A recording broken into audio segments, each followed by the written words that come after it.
ఈ రోజు నెల్లూరులోని పెద్ద పోస్ట్ ఆఫీస్లో పాస్పోర్ట్ సేవా కేంద్రాన్ని కేంద్ర మంత్రి వెంకయ్యనాయుడు చేతుల మీదుగా ప్రారంభించారు.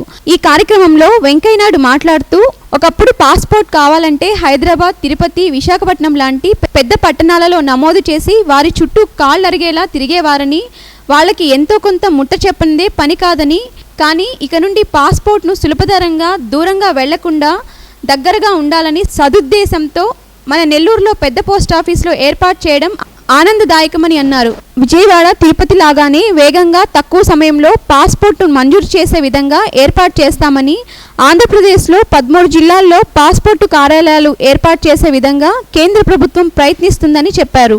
మన నగరాన్ని మనమే బాగు చేసుకోవాలని, ప్రజలందరూ పన్నులు సకాలంలో చెల్లించి సహకరించాలని కోరారు. ఇచ్చిన నిధులను సక్రమంగా ఖర్చు చేయాలని మంత్రి నారాయణకు సూచనలు ఇచ్చారు.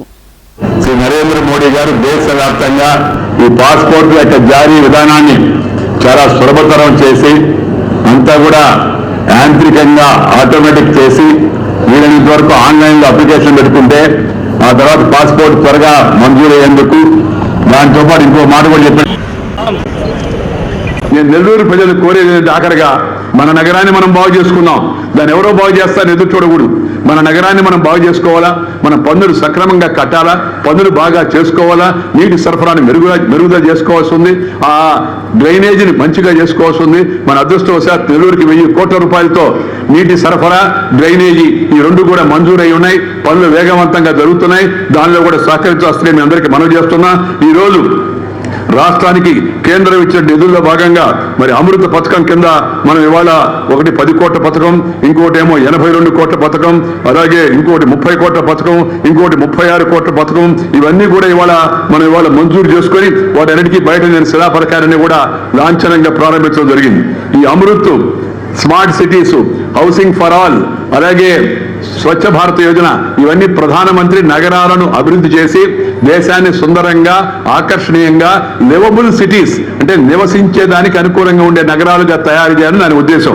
పారదర్శకత, జవాబుదారీతనం ద్వారా మన నగరాలను మరింత అభివృద్ధి పదంలో మనం అందరూ కూడా చేర్చుకోవడానికి ప్రయత్నం చేయాలా. ఎవరి ఇళ్లు తొలగిస్తే వాళ్ళందరికీ కూడా ప్రత్యామ్నాయంగా ఇళ్లు ఇస్తాం. నేను సభాముఖంగా చెప్తున్నాను, పేదవాళ్ళు ఎవరు కూడా ఏ ఒక్కరికి కూడా నిరాధారమయ్యే అవకాశం లేదు. బట్ ప్రభుత్వ రోడ్ల పైన, కాలువల పైన, బహిరంగ స్థలాల పైన ఆక్రమణ చేస్తే నగరం యొక్క అభివృద్ధి ఆగిపోతుంది. రైల్వే స్థలంలో ఆక్రమణలో ఉన్న వాళ్ళకు కూడా వేరే ఇళ్లుమని కలెక్టర్ గారికి నేను చెప్పాను. దానికోసం అవసరం అయితే నారాయణ గారు ఇందాక చెప్పినట్టుగా 20,600 ఇళ్లు. నాకు తెలిసి ఇండియాలో ఏ రాష్ట్రంలో, ఏ జిల్లాకు కూడా ఇంత highest number of houses are given to నెల్లూరుకి ఇచ్చారు. నారాయణ గారికి చెప్పాను, ఇచ్చిన డబ్బు ఖర్చు పెట్టండి, ఇచ్చిన నిధుల ద్వారా వాటిని పూర్తి చేయండి, కొత్తగా నిధులు ఇస్తామని. దాంట్లో ఏమాత్రం వెనకాల్సిన అవసరం లేదు. ఆ ప్రయత్నం రాష్ట్ర ప్రభుత్వం చేస్తుందని చెప్పి నేను సందర్భంగా మనవి చేస్తున్నా. మరి 1,35,000 కోట్లు స్మార్ట్ సిటీస్ కింద దేశంలో 60 నగరాలకు ఇవ్వడం జరిగింది. 78 లక్షల కోట్లు అమృత పథకం కింద దేశం అంతా విడుదల చేయడం జరిగింది. అలాగే 68,000 కోట్లు స్వచ్ఛ భారత్ కింద విడుదల చేయడం జరిగింది. 45,000 కోట్లు మెట్రో రైలు ప్రాజెక్టు కోసం విడుదల చేయడం జరిగింది. 1,04 కోట్లు ఇళ్ల నిర్మాణానికి కేంద్రంలో ఇవ్వడం జరిగింది. ఇవన్నీ కూడా సక్రమంగా అమలు అయితే మనం మరింతగా ముందుకెళ్ళొచ్చు. 14వ ఆర్థిక సంఘం నుంచి 87,000 కోట్లు మన నగరాలకు వచ్చాయి. ఇంతకుముందు 27,000 కోట్లు వచ్చేవి గత ప్రభుత్వ హయాంలో. ఇప్పుడు 87,000 కోట్లు కేంద్రం రాష్ట్రాల ద్వారా మున్సిపాలిటీలకు, నగరపాలకులకు ఇస్తుంది. ఈ డబ్బును ఉపయోగించుకోవాలి. 3 సంవత్సరాలు పూర్తయింది కేంద్రంలో, 3 సంవత్సరాలు పూర్తయింది రాష్ట్రంలో. ఈ 3 సంవత్సరాలు పూర్తయిన తెలంగాణ ఏర్పడి కూడా వాళ్ళు ఉత్సవం జరుపుకుంటున్నారు.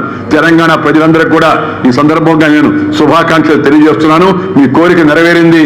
మంచి రాష్ట్రాన్ని ఏర్పాటు చేసుకోండి, చురుకైన పాలన అందించండి, ప్రజలకు మీరు చెప్పిన హామీలు అమలు చేయండి అనేది మాత్రమే నా ప్రభుత్వానికి సలహా. అలాగే ఇక్కడ కూడా మన ఆంధ్రప్రదేశ్ విడిపోయింది.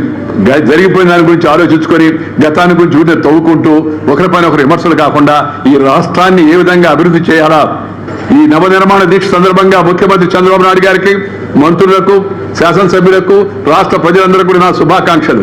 తెలంగాణ ప్రజలకు కూడా మన శుభాకాంక్షలు. నేను జాతీయ స్థాయిలో పనిచేస్తూ ఉంటాను. మనం పరిపాలనా సౌలభ్యం కోసం విడిపోయాం, కానీ తెలుగు వాళ్ళందరం కలిసి ఉండాలా. ఇది నేను ఈ 2 రాష్ట్రాల ముఖ్యమంత్రులకు, 2 రాష్ట్రాల ప్రజలకు, 2 రాష్ట్రాల ప్రజాప్రతినిధులకు ఇచ్చే సలహా.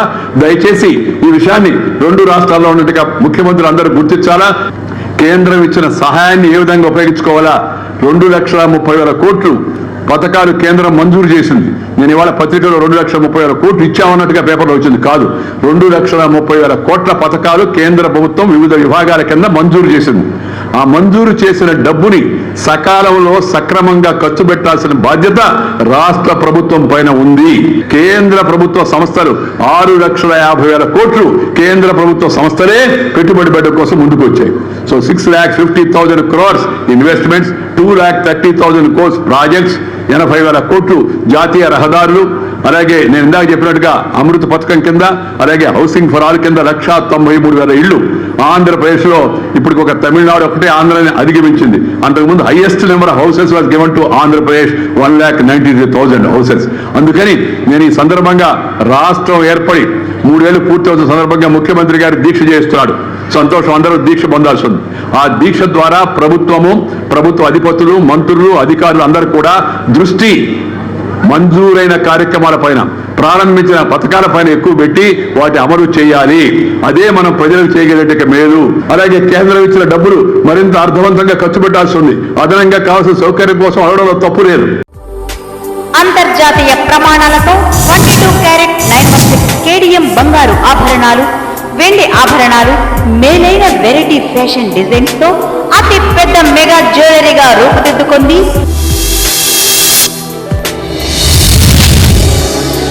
Satyanarayana Swamy jewellery.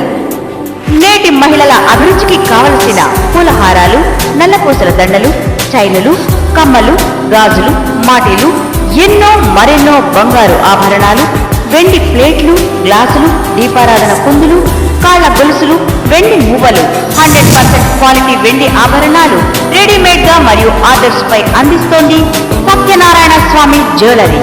BIS hallmark ఆభరణాల అమ్మకం మా ప్రత్యేకత. ఆహ్వానంతో A Bhaskar, proprietor, Satyanarayana Swamy jewellery, Marichetla centre, main road, Buchireddypalem. Cell 9959140063, 9492875303.